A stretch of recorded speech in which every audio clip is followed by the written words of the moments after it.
एक दिन मेरे दोस्त रिकी ने मुझसे एक चिड़ियाघर में जाने के लिए कहा जिसके बारे में कोई नहीं जानता था। उन्होंने कहा कि ये एक गुप्त अंडरग्राउंड चिड़ियाघर है जहां केवल सीमित संख्या में लोग व्यक्तिगत संबंधों के माध्यम से प्रवेश कर सकते हैं। प्रवेश शुल्क बेहद महंगा था, लगभग $1000, लेकिन क्योंकि रिकी एक अमीर परिवार से था इसलिए उसने मेरे प्रवेश के लिए भुगतान करने की पेशकश की। मैं बहुत उत्साहित था और उसके साथ चिड़ियाघर गया। जब मैं प्रवेश द्वार पर गया तो वहां बहुत सारे लोग थे और कर्मचारी हमारा मार्गदर्शन करने लगे। मानव चिड़ियाघर में आपका स्वागत है। हमारे चिड़ियाघर में सबसे सुंदर जीव बनाने के लिए मानव और पशु जीन को मिला दिया है। क्या आप सचमुच उत्साहित नहीं हैं? लेकिन आपको एक गोपनीय शपथ अवश्य लिखनी होगी कि आप आज यहाँ जो कुछ भी देखेंगे उसे कभी प्रकट नहीं करेंगे, और जो कोई राज खोलेगा वह यहाँ पशु का शिकार बनेगा। भीड़ से बड़बड़ाहट, लेकिन सभी ने शपथ पर हस्ताक्षर किए और लिफ्ट पर चढ़ गए। लिफ्ट नीचे 10वीं बेसमेंट मंजिल तक गई और जब दरवाजा खुला तो सामने एक बड़ी कांच की दीवार फैली हुई थी और अंदर जीवित प्राणी थे। पहली चीज जो मैंने देखी वह 7 फीट लंबी एक मानव आकृति थी जो पूरी तरह से ढकी हुई थी मगरमच्छ की खाल में। इसका धड़ बहुत लंबा था और यह छोटे अंगों पर खड़ा था। जीव अपनी पीली आंखों से हमें घूरते हुए चिल्लाया। उसका खुला हुआ मुंह मगरमच्छ के दांतों से भरा हुआ था। आगे चलने पर एक विशाल चील जैसा जीव कांच के अंदर बैठा हुआ था और जब उसने अपने काले पंख फैलाए जो उसके पूरे शरीर को ढक रहे थे तो एक इंसान जैसा चेहरा सामने आया। मानव पैरों पर खड़े होकर उसके पंखों का फैलाव लगभग 8 फीट लग रहा था और वह एक झटके में हवा में उड़ गया। जमीन के नीचे 10 मंजिल नीचे बने चिड़ियाघर की छत बहुत ऊंची थी और चील इधर उधर उड़ती रहती थी। फिर चिड़ियाघर के संचालक ने खाना फर्श पर फेंका, वह उड़ गया और तुरंत छीन लिया। सभी ने खुशी मनाई और तालियां बजाईं। यह एक अविश्वसनीय दृश्य था। जैसे जैसे मैं चलता रहा मैंने और भी चौंकाने वाले जीव देखे। एक प्राणी जिसका सिर काले पैंथर जैसा और निचला शरीर इंसान जैसा होता है, सांप के सिर और मानव शरीर वाला प्राणी, बाघ के चेहरे वाला एक प्राणी जो मानव चेहरे के साथ मिश्रित है, इत्यादि। जब भी हम वहां से गुजरते थे तो वे शीशे पर झपट्टा मारते थे। मैं लगातार चौंक जाता था। इसी बीच किसी ने छिपा हुआ कैमरा निकाला और जीवों की तस्वीरें लेने की कोशिश की। तभी पीछे से एक सुरक्षा गार्ड ने उस व्यक्ति का कैमरा छीनकर दूर फेंक दिया और उसे कोसने लगा और थोड़ी देर बाद एक स्टाफ हमें गाइड करने लगा। ठीक है, आखिरकार दिन का मुख्य कार्यक्रम जल्द ही आने वाला है। पृथ्वी पर सबसे अच्छा तमाशा देखने से न चूके। थोड़ी देर बाद चिड़ियाघर के रखवाले बाघों से भरे पिंजरे में किसी को खींचते हुए दिखाई दिए। वह व्यक्ति मदद के लिए संघर्ष कर रहा था और चिड़ियाघर के रखवालों ने उसे पिंजरे में फेंक दिया। एक पल में बाघ आदमी उसके पास दौड़ा और उसे दोनों हाथों से टुकड़े टुकड़े कर दिया। मैं मौके पर चिल्लाया और बाकी लोग भी चिल्लाए। तब स्टाफ ने कहा, चिंता मत करो, वह असली इंसान नहीं बल्कि आनुवंशिक पुनर्संयोजन द्वारा बनाया गया मानव क्लोन है। मैं सांस नहीं ले पा रहा था। मेरे लिए यह कोई तमाशा नहीं था, यह सिर्फ पागलों द्वारा किया गया अपराध था। तभी मैंने दूर लोगों से घिरे एक डॉक्टर को देखा। डॉक्टर भावपूर्ण भाषण दे रहा था कि कैसे वह जीनों को संयोजित करने में सफल हुआ। मुझे गुस्सा आ गया, लेकिन सब लोग दिलचस्पी से देख रहे थे। उनमें से कुछ ने पूछा, वह जानवर कितने का है? मैं इसे एक पालतू जानवर के रूप में अपनाना चाहता हूं। तब डॉक्टर ने एक बड़ी संख्या प्रस्तुत की। चिड़ियाघर में लगभग 50 प्रजाति के जीव जंतु थे और एक मछली घर भी था। एक्वेरियम में कछुआ आदमी और स्टिंगरे आदमी जैसे जीव थे। वे सभी मेरे लिए बहुत विचित्र थे। मैं घर आया और इस बारे में ध्यान से सोचा। आखिरकार मैंने पुलिस को बुलाया। थोड़ी देर बाद मुझे अपने घर के सामने एक आवाज सुनाई दी, हम पुलिस है, दरवाजा खोलो। जब मैंने सामने का दरवाजा खोला तो वे पुलिस वाले नहीं बल्कि चिड़ियाघर के कर्मचारी थे। उन्होंने मेरे सिर पर कुछ ढंक दिया और मुझे कार में बिठा दिया। जब मुझे होश आया तो मैं चिड़ियाघर की प्रयोगशाला में था और डॉक्टर मेरे सामने खड़ा था, मुझ पर चिल्ला रहा था और बोला, तुम्हारी हिम्मत कैसे हुई अपना वादा तोड़ने की? मैं तुम्हारी आनुवंशिक संरचना बदल दूंगा और तुम्हें एक जानवर बना दूंगा। यदि मैं तुमको डीएनए संशोधन का इंजेक्शन लगा दूं तो तुम्हारे शरीर पर धीरे धीरे बाल उगाएंगे और तुम्हारे दांत उगाएंगे और तुम्हारी नाक लंबी हो जाएगी। तुम धीरे धीरे कुत्ते में बदल जाओगे। एक और बेहतरीन कृति बनाई जाएगी। मैंने उनसे मदद की भीख मांगी, लेकिन उन्होंने मुझे बेहोश करने वाली दवा दे दी और मैं बेहोश हो गया। मैं कई दिनों तक उस लैब में फंसा रहा। डॉक्टर अभी भी मेरे और कुत्तों के डीएनए का अध्ययन कर रहे थे, लेकिन कुछ दिनों बाद सरकारी एजेंट अचानक पहुंचे और चिड़ियाघर के सभी कर्मचारियों और डॉक्टरों को गिरफ्तार कर लिया। मैं घर आकर अपने परिवार को यह बताने में सक्षम था कि क्या हुआ था, लेकिन उन्होंने इस पर विश्वास नहीं किया चिड़ियाघर बंद कर दिया गया, लेकिन आश्चर्य की बात यह है कि यह घटना मीडिया या समाचार में कहीं भी दिखाई नहीं दी और पूरी तरह से छिपा दी गई। और कुछ दिनों बाद काले सूट में लोग मेरे पास आए और मुझे चिड़ियाघर के बारे में कुछ भी खुलासा न करने की चेतावनी दी। आखिरकार चिड़ियाघर हवा में गायब हो गया और कोई नहीं जानता कि जीव कहां गए या उनके साथ क्या हुआ।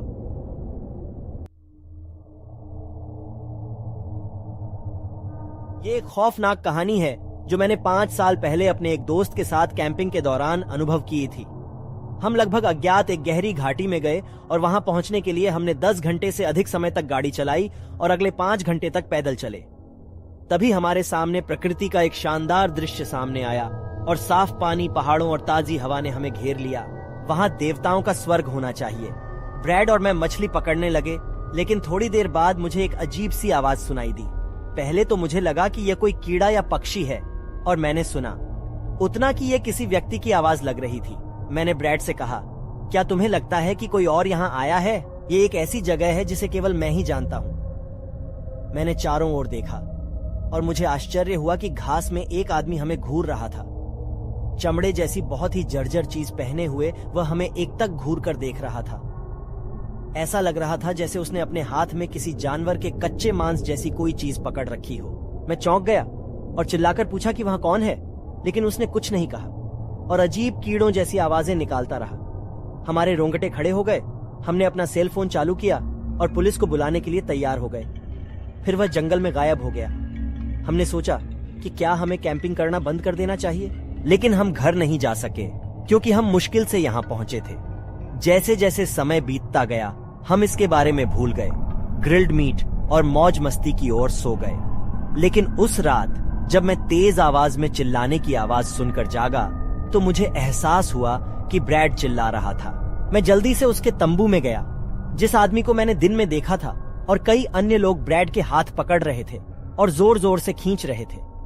यह ऐसा था जैसे वे ब्रैड के अंगों को फाड़ने की कोशिश कर रहे थे और उन्होंने अपने पूरे ताकत से खींच लिया।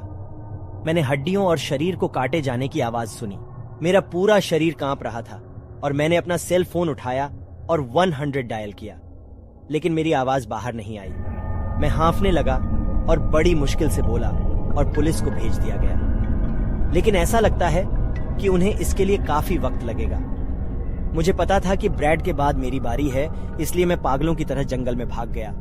तब ब्रैड की चीख रुक गई और मैं कह सकता था कि वह मर चुका है। मैं उन्मत्त होकर भागते हुए रोया। मैं नंगे पैर था, इसलिए मेरे पैर फट गए थे और खून बह रहा था। थोड़ी देर बाद सायरन की आवाज तेज हुई और पुलिस आ गई, लेकिन भयानक रूप से। ब्रैड का ऊपरी शरीर केवल उसके तंबू में ही बचा था। उसके हाथ पैर सब फट गए। इस भयानक दृश्य को देखकर हर कोई हैरान रह गया और जांच में जुट गया। कुछ दिनों बाद मैंने पुलिस से सुना कि अपराधी पकड़े गए हैं। वे एक परिवार थे जो पहाड़ों में रहते थे और यह पता चला कि वे सभ्यता से पूरी तरह से दूर पहाड़ों में घास चर रहे थे और जानवरों को खा रहे थे। वे घाटियों और चट्टानों में रहते थे, इसलिए उनकी पकड़ असामान्य रूप से मजबूत हो गई थी। ये पता चला कि उन चारों ने अपने नंगे हाथों से ब्रैड के अंगों को काट दिया था। उनकी भाषाई क्षमता लगभग खत्म हो गई थी, इसलिए वे ठीक से संवाद नहीं कर पाते थे। लेकिन जब पुलिस ने बॉडी लैंग्वेज का इस्तेमाल करते हुए उनसे पूछा कि ब्रैड के अंग कहाँ हैं, तो उन्होंने अपने ही मुंह की ओर इशारा किया और ऐसे इशारे किए मानो उन्होंने उन्हें खा लिया हो। और उन्होंने अधिकारियों के अंगों की ओर इशारा किया और ऐसे इशारा किया मानो वे उन्हें खा जाना चाहते हों। वे जेल में पहुंच गए, लेकिन उन्हें अलग से जेल में रखा गया क्योंकि वे वहां अन्य कैदियों को नुकसान पहुंचा सकते थे। मैं एक अपार्टमेंट में रहता था और एक दिन मुझे रोज सुबह 4 बजे ऊपर की मंजिल से एक आदमी को गाली देते हुए सुनना शुरू हुआ। मैंने इसे 1 या 2 बार सहन किया, लेकिन हर दिन एक ही समय पर इसे सुनना बहुत कष्टप्रद था। आखिरकार मैं ऊपर गया और घर के सामने के दरवाजे पर एक तख्ती लगी थी जिस पर लिखा था ओझा। मैंने दरवाजा खटखटाया। थोड़ी देर बाद एक आदमी बाहर निकला। मुझे देखते ही उसने भौहें सिकोड़ लीं और बोला, वह आदमी जिस पर भूत नहीं है वह यहाँ क्या कर रहा है? हालांकि उसकी पुतलियां बहुत छोटी थीं, उसकी आंखें अधिकतर सफेद थीं और उसके घर से रेफ्रिजरेटर की तरह ठंडी हवा बहती थी। मैं चौंक गया, लेकिन मैंने संभलने की कोशिश की और कहा, मैं नीचे रहता हूँ। आप हमेशा सुबह 4 बजे अपना आपा क्यों खो देते हैं? यह इतना शोर है कि मैं सो नहीं सकता। उन्होंने कहा, सुबह के 4 बजे बुरी आत्माएं सबसे ज्यादा भागती हैं। इसलिए मैं उन्हें उसी समय खत्म कर देता हूँ। मेरे पास कोई विकल्प नहीं, लेकिन जिन आत्माओं का मैंने प्रयोग किया है वे इस घर पर हावी नहीं हो रही हैं। इससे पहले कि वे आपसे जुड़ जाएं, जल्दी से बाहर निकल जाएं। मैंने उसके घर के चारों ओर नजर दौड़ाई, लेकिन अंदर बहुत शांति थी। हालांकि दरवाजा खोलने से पहले मैंने बहुत से लोगों को अंदर बातें करते हुए सुना था। यह सचमुच अजीब था। उसने मुझे दरवाजा बंद करने के लिए धक्का दिया। मुझे बेचैनी महसूस हुई और मेरे रोंगटे खड़े हो गए, लेकिन मैं अभी घर वापस आ गया।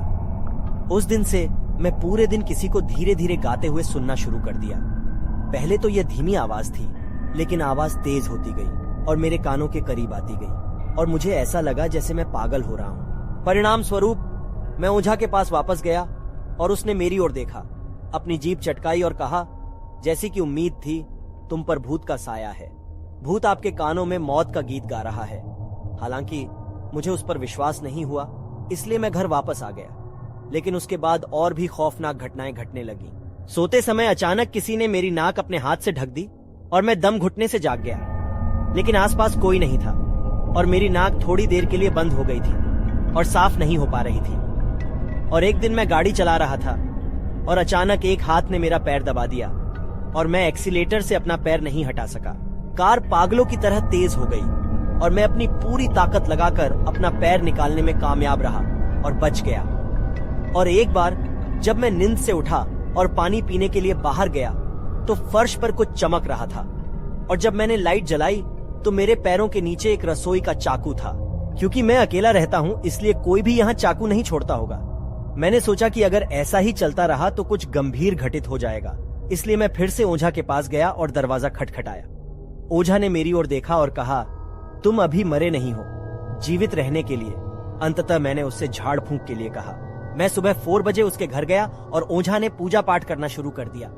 तभी मेरे कान में एक आवाज बहुत तेजी से फुसफुसाई, मेरे साथ परलोक में आओ, आइए मृतकों की दुनिया में हमेशा एक साथ खुशी से रहे, मेरे साथ आइए।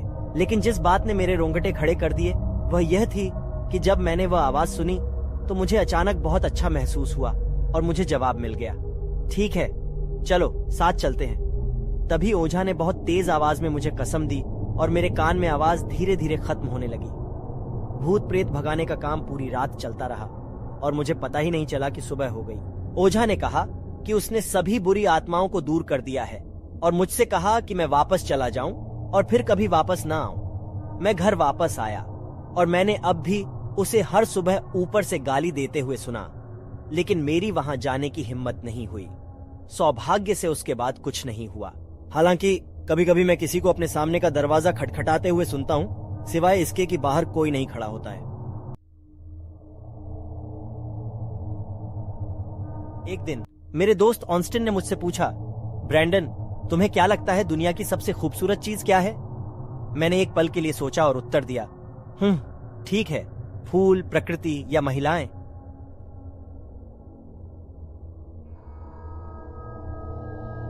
ऑस्टिन ने तब भावहीन होकर कहा, दुनिया में सबसे खूबसूरत चीज किसी को मरते हुए देखना है। वे मदद के लिए बेताब हैं। अब इस दुनिया में उस क्षण से अधिक हताश हृदय किसी और के पास नहीं है।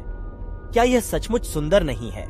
और जब वे अपनी आसन्न मृत्यु का सामना करते हैं तो वे अपने पास मौजूद हर चीज के साथ अपने जीवन के लिए लड़ते हैं। यह वह क्षण है जब वे अपने जीवन में सबसे अधिक जुनून से कार्य करते हैं। यदि उन्हें मृत्यु का सामना नहीं करना पड़ता है तो वे इस तरह के जुनून का अनुभव किए बिना अपना जीवन व्यतीत करेंगे। यह सचमुच दुखद है, इसलिए हर इंसान की हत्या कर देनी चाहिए। मैं उसकी भावुक और सिहरन पैदा करने वाली निगाहों से दंग रह गया। हाँ, वह ईमानदार था। गमगीन माहौल को बदलने की कोशिश में मैं जबरदस्ती मुस्कुराया और कहा, यह एक दिलचस्प विचार है। तो क्या इसका मतलब यह है कि तुम्हारी भी हत्या कर दी जाएगी? उसने मेरी ओर घूर कर देखा और उत्तर दिया, नहीं, मुझे अंत तक जीवित रहना है, मुझे उन सभी को मारना है। और फिर उसने कुछ और कहा, ब्रैंडन चल मिलकर मानवता को बचाएं। उनके निर्जीव अस्तित्व को समाप्त करें और उनके जीवन में चरमोत्कर्ष का निर्माण करें, बिल्कुल उस फूल की तरह जो खिलता है और फिर मुरझा जाता है। और ऐसा करने का एकमात्र तरीका हत्या है। डर ने मुझे जकड़ लिया।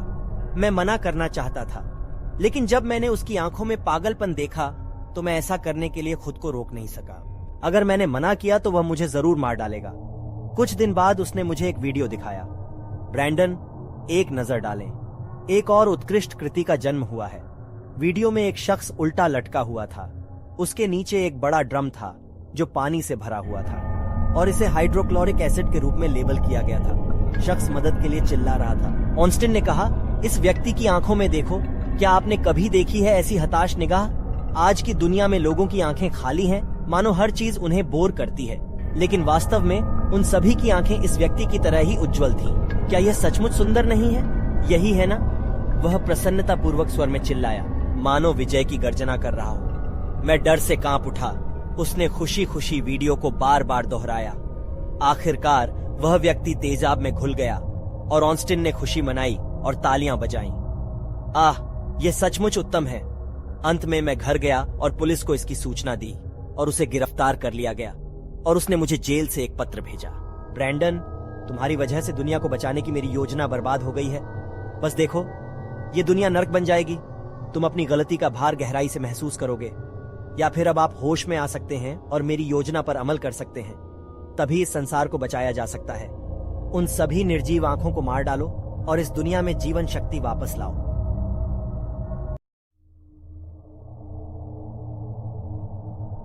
नमस्ते, मेरा नाम रोज है। मेरा एडम नाम का एक बड़ा भाई है जो मेरा सबसे अच्छा दोस्त भी था। हमारे माता पिता दोनों हैं। हमारे पापा हमसे बहुत प्यार करते हैं, लेकिन हमारी माँ किसी अज्ञात कारण से एडम से नफरत करती है। सब कुछ बढ़िया था जब तक कोई भयानक स्थिति नहीं आ गई। इसलिए एक दिन मैं उठी और मैंने अपने पापा को रोते हुए देखा और मेरी माँ उन्हें सांत्वना देने की कोशिश कर रही थी। मैं उस समय छोटी थी, इसलिए मुझे वास्तव में नहीं पता था कि क्या हो रहा है। इसलिए मैंने अपने माता पिता से पूछा कि क्या कुछ गड़बड़ है। मेरे पापा बड़बड़ाने लगे, तुम्हारा भाई वह, हे भगवान, वह लापता हो गया। मेरे पापा और भी अधिक रोने लगे। मैं सदमे में थी। मुझे यकीन नहीं हो रहा कि मेरा इकलौता भाई, मेरा इकलौता दोस्त गायब हो गया। आखिर कैसे? कोई नहीं जानता। और पुलिस ने कुछ हफ्ते तक जांच करने के बाद केस बंद कर दिया। हम सभी दुखी थे और अपने परिवार के साथ ऐसा कुछ होने की कल्पना भी नहीं कर सकते थे। लेकिन एक रात मैं आधे हफ्ते तक अपने बिस्तर पर लेटी हुई थी। तभी मुझे अपने कमरे में एक अजीब सी आवाज सुनाई दी। अंधेरा था, इसलिए मैं कुछ नहीं देख सकी, लेकिन ऐसा लग रहा था मानो कोई भाग रहा हो। मैं जम गई थी जब जो भाग रहा था वह मेरे सामने आकर खड़ा हो गया। मैं पूरी तरह सदमे में थी। यह था एडम। ये कैसे संभव हुआ? एडम तो हंसने लगा और बोला, फ्रैंक यार, मुझे विश्वास ही नहीं हो रहा था कि अभी क्या हुआ। मैंने यह तक कहा कि यह हास्यास्पद नहीं है, हम सब आपके बारे में चिंतित थे। एडम फिर भी हंसा। कुछ मिनटों के बाद एडम ने हंसना बंद कर दिया और उसने कहा, चलो अपने माता पिता के कमरे में खेलते हैं। मुझे समझ नहीं आया कि उसके साथ क्या गलत हुआ। सबसे पहले वह कहीं से आया और हंसने लगा जब मैंने कहा कि हम उसके बारे में चिंतित थे और अब वह हमारे माता पिता के कमरे में खेलना चाहता है। लेकिन मुझे उसकी बहुत याद आती थी, इसलिए मैं मान गई और शायद मैं अपने माता पिता को स्थिति के बारे में बता सकती थी। जब हम अपने माता पिता के कमरे में भागे और उनके बिस्तर पर कूद पड़े और चिल्लाने लगे, देखो पिताजी, माँ, एडम वापस आ गया है। मैंने उसकी ओर इशारा भी किया। मेरे पापा असमंजस में थे। उन्होंने कहा कि उन्होंने वहाँ किसी को नहीं देखा। मैं रोने लगी और उन्हें बताने की कोशिश की कि एडम वहाँ था, लेकिन पापा को बस यही लगा कि मुझे उसकी बहुत याद आती है, इसलिए मैं भी उसकी कल्पना करने लगी। तो उन्होंने मुझे गले लगाया और कुछ मीठी बातें कही। लेकिन मेरी माँ एडम को देख सकती थी और वह बहुत डरी हुई थी। एडम अब बिल्कुल भी सामान्य नहीं लग रहा था। उसके चेहरे पर बड़ी काली मुस्कान और बड़ी काली पुतलियों वाली लाल आंखें थीं और वह बिल्कुल ठीक समय पर ठीक स्थान पर बैठा था। मेरी माँ ने उसे मार डाला